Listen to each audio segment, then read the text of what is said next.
Hello, I'm Beasley, and this is Kingsfield the Ancient City any %. This run is the first sub 30 achieved in the game, and I figure it's as good of a time as any to commentate a run to explain why we do what we do and how we do it. The cursed land lies deep in a dense, colorless forest. Hidden within this land is an ancient city, once known to the forest folk as the Holy Land. Buried in the depths of the city, a warning was discovered long after the rulers have fallen. Grave misfortune will befall those who behold the idol that stares into the darkness. The idol, taken from the ancient land, led the kingdom down a path of destruction. The idol must be returned. Under a dark and cloudy sky, the Swordmaster led his men to the ancient land. The cursed land swallowed the soldiers, and all that remained was dark silence.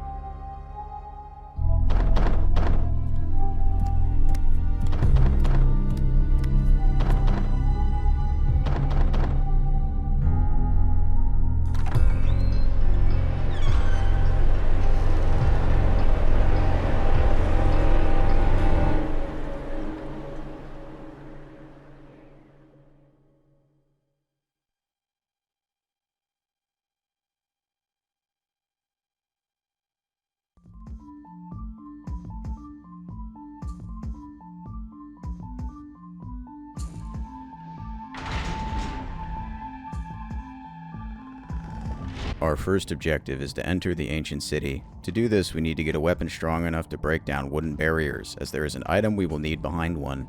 The quickest way to get a weapon that can do this is to head over to the village ruins to loot a few items and sell them to David Bunch to buy a Morning Star.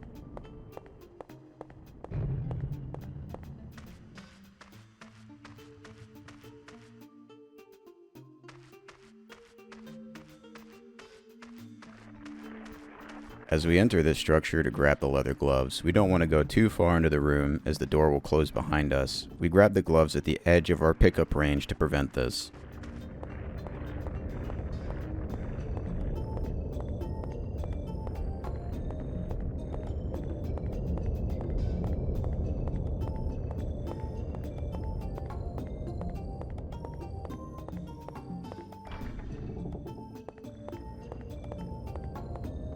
Due to the limited amount of heals available in the opening of this route, we avoid the scripted fall damage from standing in the falling part of the wall while grabbing the helmet. This saves us from needing to heal before the Palace of Oath or needing to hit a frame-perfect fall damage cancel to continue the run.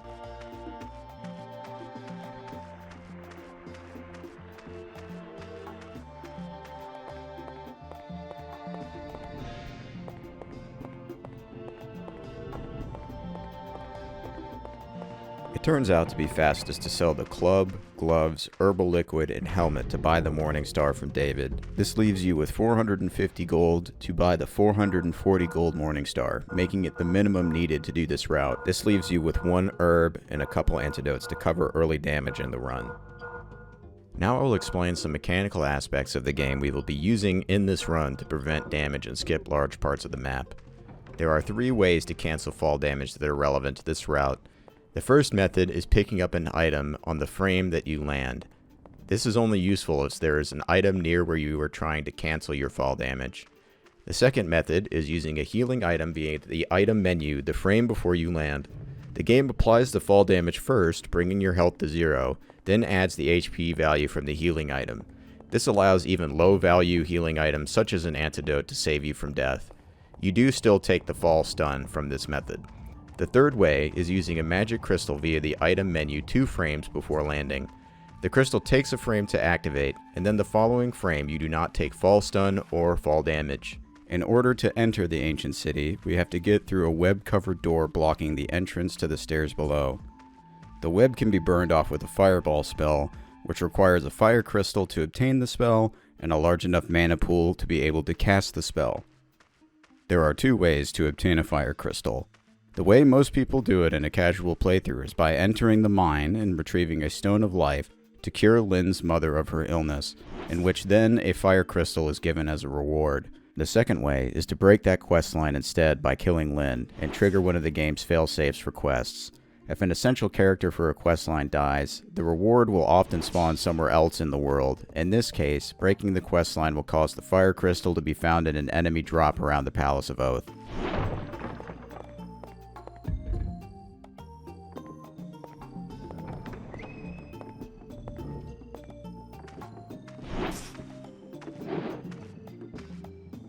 In order to have a large enough mana pool to cast the Fireball spell, you either have to grind to level 5 to have a mana pool of 5 after using the Fire Crystal that raises MP by 1, or kill a Reaper tree behind the boarded up house in the village to receive the Clarity Bracelet. The Clarity Bracelet increases your mana pool by 400% or times 5, allowing you to cast the Fireball spell at level 1 after using the Fire Crystal. While leaving the village, sometimes there is an additional antidote that grows near the entrance. I call it the lucky antidote, but it did not appear in this run. Because even an antidote can save you from fall damage, it can actually prevent you from losing the run over small mistakes, where you need to use the antidote to cure an additional poison proc, or if you take a single hit from one of the pill bugs here, as the health recovery the antidote gives you is enough to survive even if you miss the Dragonflower fall damage cancel coming up here. The position of the pill bug that has the fire crystal within it is consistent, but the amount of bugs and the position of the bugs surrounding it is not. Sometimes they can swarm you, or the pill bug that has the fire crystal can move away from you, which loses time. Ideally, there's a minimal amount of other pill bugs around, and the pill bug with the fire crystal either moves towards you or towards the stairs to the Palace of Oath, which we will be entering after receiving the crystal. Now we will be equipping the Clarity Bracelet and using the fire crystal. We then bring the menu back up and equip the Fireball spell. The Clarity Bracelet must be equipped for the additional mana pool before using the crystal, as using the crystal refills your mana. If you use the Fire Crystal before equipping the Clarity Bracelet, you will not have enough mana to cast Fireball without topping off your mana with the mushroom. Now that we have everything we need to go through the web door, we are going to take one quick detour before entering the ancient city. We retrieve the dragon flower from the sledge as it allows us to quickly clear the web walk due to the property the crystal has of preventing status ailments for a few seconds after use. Grabbing the flower or the frame you land on the ground cancels your downward movement, allowing you to avoid the fall damage. Getting the fall damage cancelled there isn't strictly required for this route, but it does allow us to take a hit from one of the two spiders here without dying. Here you can see, because I got the fall damage cancel, I can tank the spider's attack, preventing the need to dodge while extremely slowed, and then use the dragon flower to sprint through the remaining webs and get to the door. As you use the dragon flower, your focus should be getting to the door as fast as possible, as the longer you take in this room, the more time the spiders have to move around the middle of the room and become harder to bypass by either going around or stepping over them. As we approach the exterior of the ancient city, we have an arrow trap in our way. If you stand by the door and wait for the living corpse to take a few steps away from his switch that turns his half of the arrow trap on, you can rush past and avoid the need to turn it off to progress. The zombified expedition archers are a good source of early experience points. They take one fireball and a bit over one charged Morningstar swing to kill and provide 35 experience. The real source of EXP though are the bugs that come out of them when they die. If you manage to kill one, it gives 100 experience points, creating a total of 135 experience per archer. Coming up here is what we call Guardian Skip. Typically to get past this area you need to retrieve a binding crown from an earlier part of the zone to pacify the Guardian. If you carefully enter the Guardian's attack range, exit the range to dodge the attack, and then re-enter the attack range, there is a chance of receiving an overhead attack. The overhead attack is dodgeable and gives us enough room to pass and grab the Earth Heal Crystal. Having this crystal allows us to have an additional frame of safety while performing Northcliff out of bounds.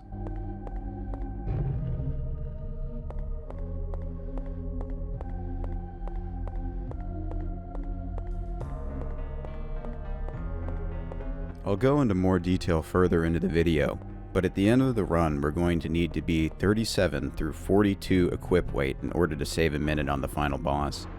This means we have to consider the equipment we are picking up and what we buy at the shop in order to land inside this range. You'll see me pick up and buy armor that won't aid much in survivability, so I wanted to introduce the idea of a weight route so it all makes sense later. We're gonna head left here real quick to get some EXP from an Expedition Archer, as well as grab the Scale Armor. This EXP will speed up upcoming fights, and the armor will save us time in the shop buying equipment to hit the weight range we need to be at the end of the run.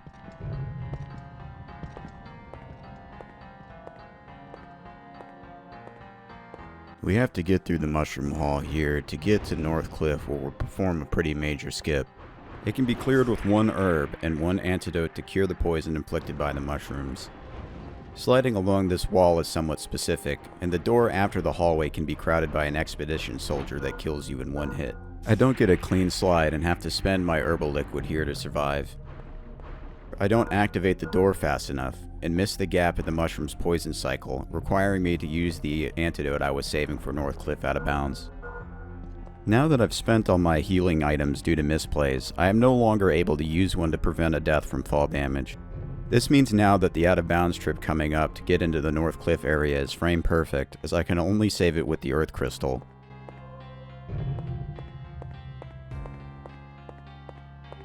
In order to set up the skip, I need to climb up the stairs and get close to the door in order to load in the North Cliff area outside the door and below. We can't just fall down the cliff as there is a kill plane there, shown in this image. The objective here is to ride the Widow soldier over to the corpse, turn the Widow around while standing on the corpse, and then ride him up the stairs far enough to run off of him through the wall and land below in the North Cliff area. Here's another image that shows where we pop out of bounds and where we land in the area below.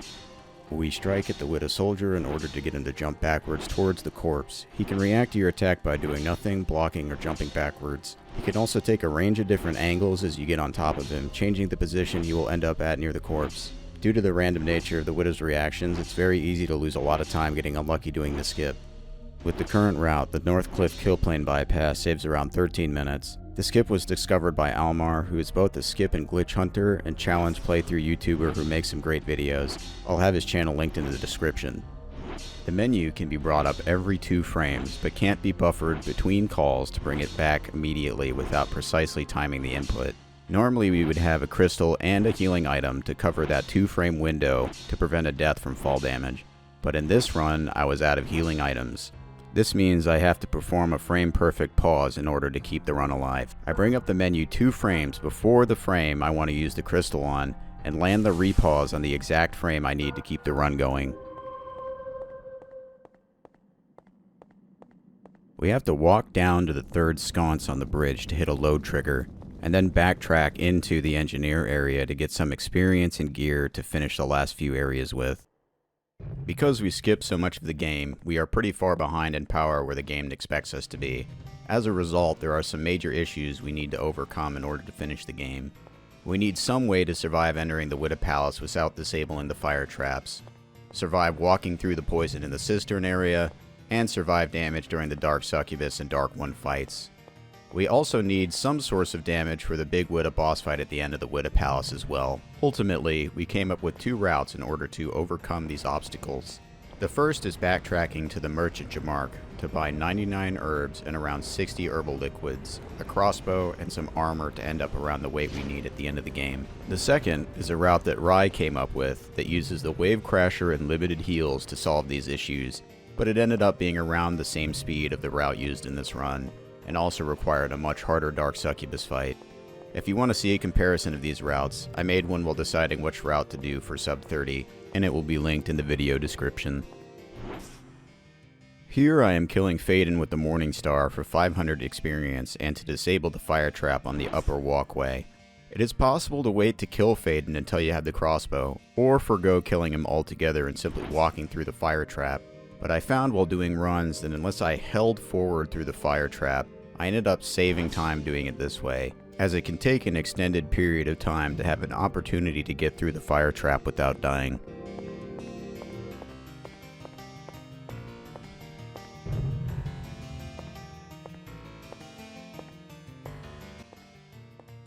The living armors aren't that hard to dodge, and if they're in a bad position, you can also stun them with the fireball. Since we already defeated Faden to turn off the fire trap, we don't need to wait at this corner for an opportunity to go past.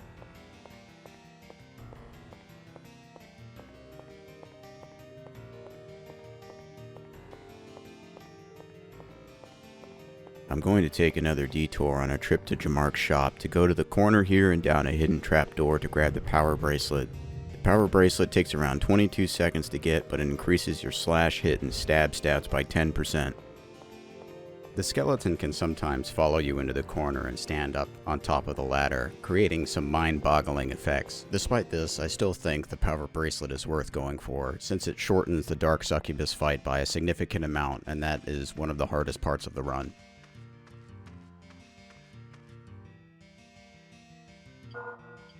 At Jamark, we sell the clarity bracelets for 37,500 gold.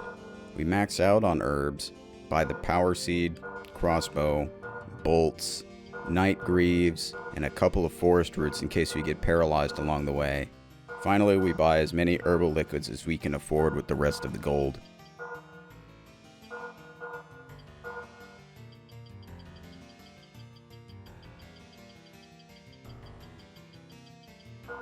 Now we have as many heals as we'll ever need to tank the fire traps at the entrance of the Widow Palace, cross the Sistern, tank the lightning attack from the Dark Succubus, and survive the dragons in the Dark One fight.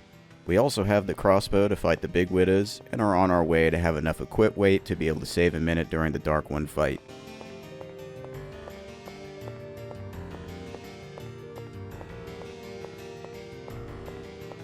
Since we're going to have a bit of downtime walking to the Widow Palace, I want to talk about easier variations of this route that make it a lot more manageable to learn for someone getting into speedrunning the game. In the opening area before you buy the Morning Star, you can grab and sell the boots near the lava, giving you enough money to buy 3 extra herbs. It loses 13 seconds or so, but having 3 herbs when learning to dodge the early hazards of the game helps get a lot more runs to the skip and North Cliff. If you go to the left door in the first section of the Widow Palace, you can find the absorption boots and great helm down that path. You have to kill a Widow soldier and go through a hidden door, but when you put them on you can survive hits from the Widow, making the palace significantly more survivable. The absorption boots also make it so you no longer take fall stun when dropping down. This makes the Dark One fight a lot more survivable if you miss the quick kill.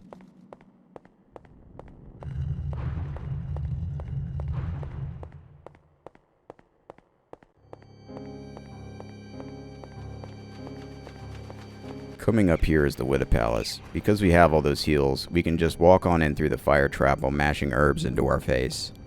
We can't get away with disrespecting the Widow soldiers yet, as 2 out of the 3 attack moves they have will kill us in one hit. The forward triple stab is the only one that is survivable, and you have to react fast enough to heal in between the hits. Mana is drained at the entrance here, but that doesn't really matter that much with this route. Getting through the doors that separate the rooms of the Widow Palace is one of the hardest parts of the run. It can be difficult to keep track of where they are without turning to look at them. They get pretty erratic when they start running, so I like curling around a pillar near the door to get them walking, and so I can see what they are doing as I open the door and walk through. Sometimes one of the widows from the previous room will go through the door into one of the next rooms, but they reach the end of their bounding box, so they're not really a threat as they won't chase you any farther.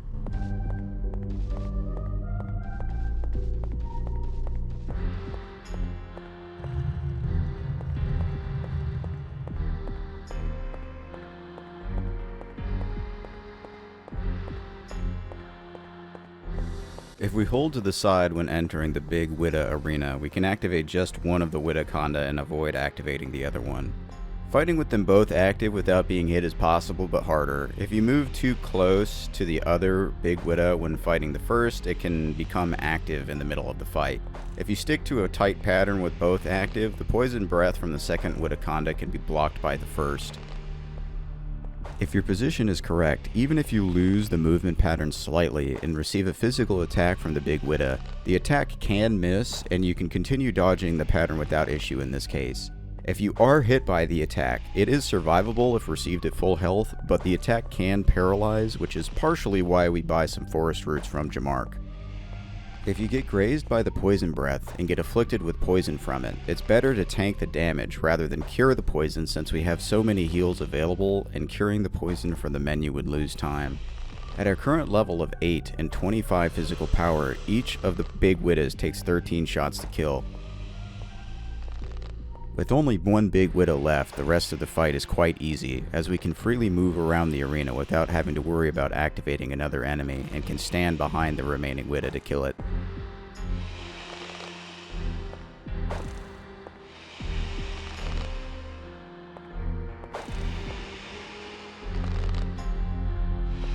It is possible to use a power seed on this fight to speed it up a little bit, as there is an extra one in the Great Graveyard on a grave we will not be getting, but in my testing I found that it did not save enough time to be worth going out of our way to get.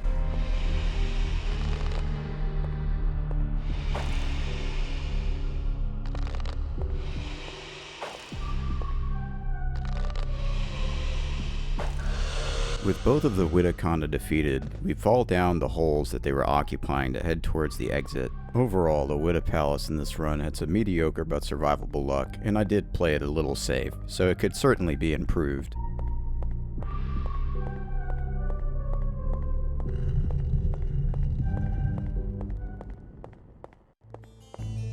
The Widow archers in this area won't kill you when they hit you with an arrow, but they can paralyze you, which is the main reason, along with the big Widow, why we buy status heals when we shop at Jamark.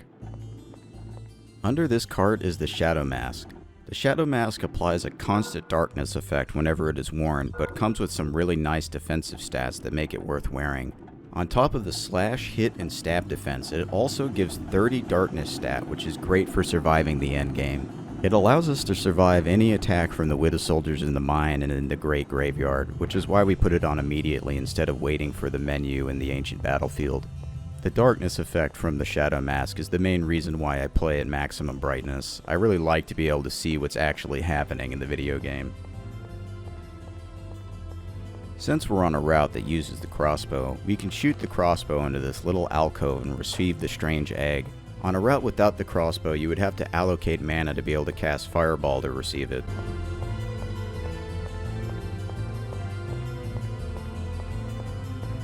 At this point in the run, we have all of the armor we're going to need to hit the proper weight range during the Dark One fight to perform the quick kill. The last thing we need in order to complete the run is a source of damage against the Dark Succubus. There are multiple good options, but in my opinion the best option is the Executioner Broadsword. Another good option would be the Scorpion. Both of them don't take long to pick up and have good stats, but the Scorpion poisons the wielder, and that poison damage combined with an arrow hit in the Dark Succubus fight could result in a death. On a route with less healing items, it might be a good idea to get onto this cart while facing the Widow Archer to better dodge their arrow fire, but because we have a lot of heals, I face away towards where we are going to walk to once we get off the cart. Sometimes the cart gets wonky, and in this instance it even stunned me while I was standing on top of it. It probably wouldn't have stunned me if I was standing more towards the center of the cart. It lost a few seconds, but at the very least it was pretty funny.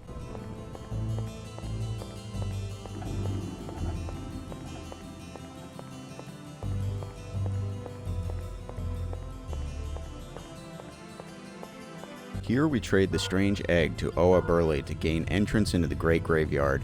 This is probably the most common area in the run to get paralyzed, since it is somewhat difficult to quickly open the door and dodge the arrows at the same time. Since we put the Shadow Mask on earlier, we don't really have to respect the Widow soldiers very much. We can just kinda truck on through. Up these stairs into the side here is where the Executioner Broadsword is. It only takes 12 seconds to grab, so it's a pretty quick get. If you were to go up those stairs ahead, there is a gravestone that you can loot that additional power seed I mentioned earlier from. All we really have to do in the Great Graveyard to progress is go up these stairs and press a button that opens the metal gate that prevents us from entering the center of the ancient city. The skulls can't kill you in one hit from full health here, but if they do some floating around you damage and then hit you, they can kill you, so a little bit of respect is required. Here's an area that if you had the absorption boots, you would save a little time from not taking fall stun.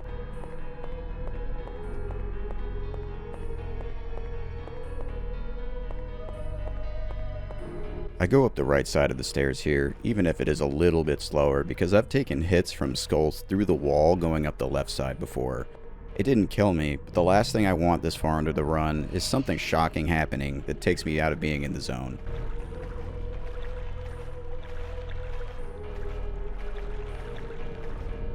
Now that we are on our way to the Sistern and the ancient battlefield, I'll talk a bit about the different ways you can get through them. The first is going around the left side of the Sistern, which is slightly safer and not getting the prison key. You would then walk through all of the acid in the ancient battlefield. This is what I did in my 31-minute run of this game, but because durability is so important for defense and attack, and the acid does a ton of durability damage, I did an additional menu to remove my equipment before going in.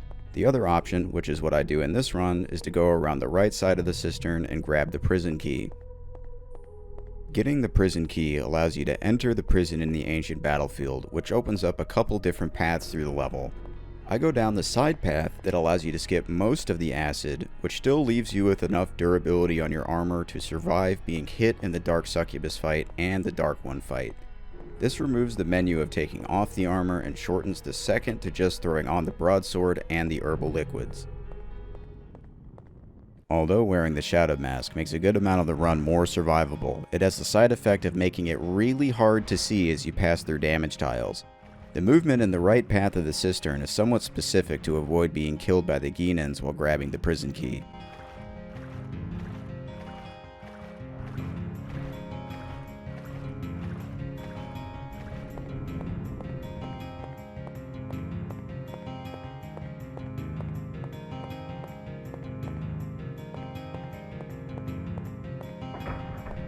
Falling down the stairs here can be done almost instantly. I tend to take it a little slower than that though, just to play on the safe side.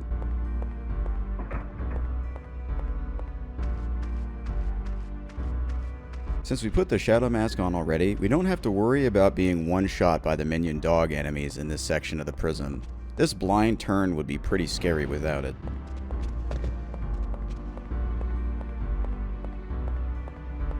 This is the final equip menu of the run. We put on the broadsword and put the herbal liquids on our quick use button.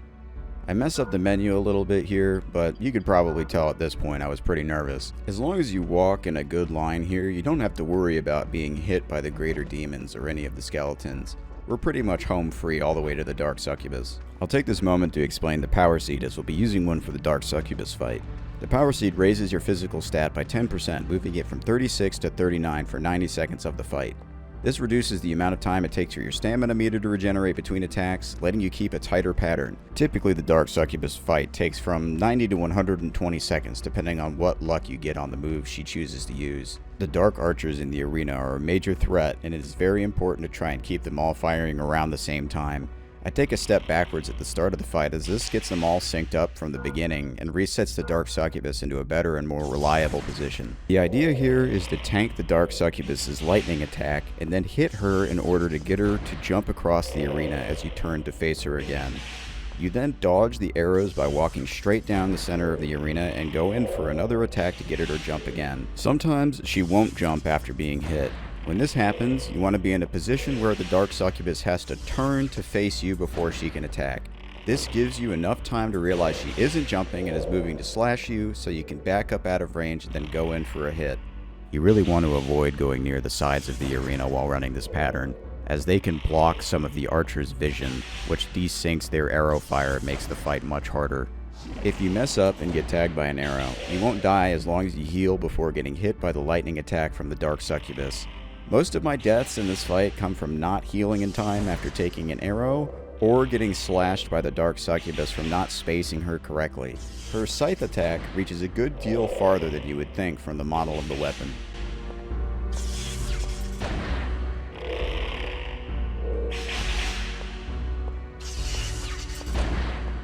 If things get really bad, you can choose to skip a cycle or half a cycle to run back to the entrance and reset the Dark Succubus's position like I did at the beginning of the fight. It sometimes works out, but other times it can desync the arrow fire more and end the run, so it's really only to be used in an emergency.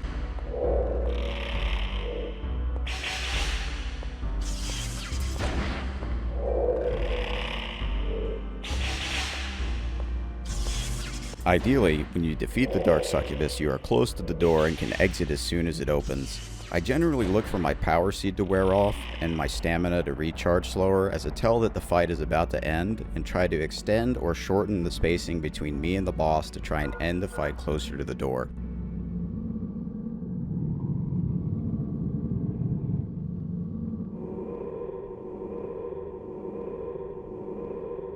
There isn't much threat of dying in the dark room level, so I'll explain the dark one quick kill coming up. The method I use is only consistent on the US and PAL versions of the game as far as I know, due to how they converted the weight of equipment from kilograms used in the Japanese version to pounds used in the other versions. The PAL version has the game speed slowed down to match the lower frame rate though, making it pretty bad for speedruns. Pounds use a higher numerical value than kilograms to describe the same weight, but some of the underlying game logic in the weight system wasn't changed to reflect this. At 37 weight and above, it is possible to be heavy enough and still be able to run to not get shoved off the Dark One's platform on hit and be able to hit him again right away. Since we do this twice and not having to traverse the arena saves 30 seconds each time, this means the US and PAL versions save a minute over the Japanese version. This also makes the fight a lot more survivable because every time you fall down after hitting the Dark One, you receive fall stun and a pit filled with enemies that kill you in one hit.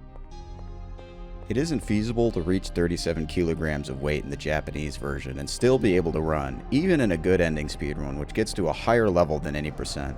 This is a bit of a shame because the Japanese version of the game has a better default button layout in my opinion and is much cheaper to buy than a US copy.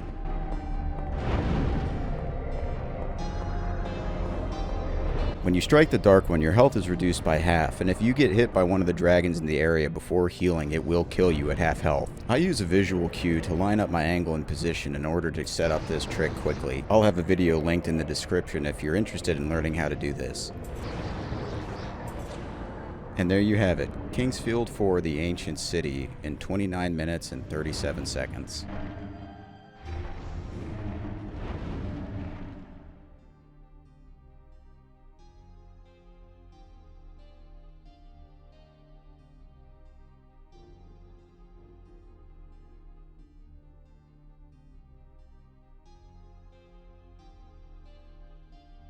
This is the first time I've ever made a post-commentated video like this, so I would appreciate constructive criticism in the comments. I would like to thank some people and resources that helped me along the way in completing this run.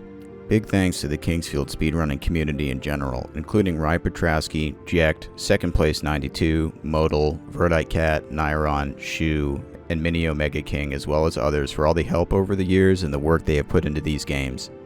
I would also like to thank the Japanese Kingsfield speedrunning community, as they and Karoto did a lot of the early routing and running of Kingsfield 4. Thanks to the people that run the Clean Hit Wiki for Kingsfield 4, as alongside the Japanese strategy guide for the game and the old Angel Fire maps, it was a great resource for checking information on the game. Thanks to Almar for finding the North Cliff Kill Plane bypass, as the run would be significantly longer without it. Thanks to the Stolen Battenberg, who created the tools for Kingsfield 4 that made it possible for me to look around and see collision and kill planes, which were used to make some of the pictures I used throughout this video. I would like to make more post-commentated videos for some of my past PBs, such as Kingsfield 3J, Good Ending, and others, but if you would like to see a specific one receive post-commentary, please let me know in the comments below. If that sounds like something you would be interested in seeing, please subscribe and like the video.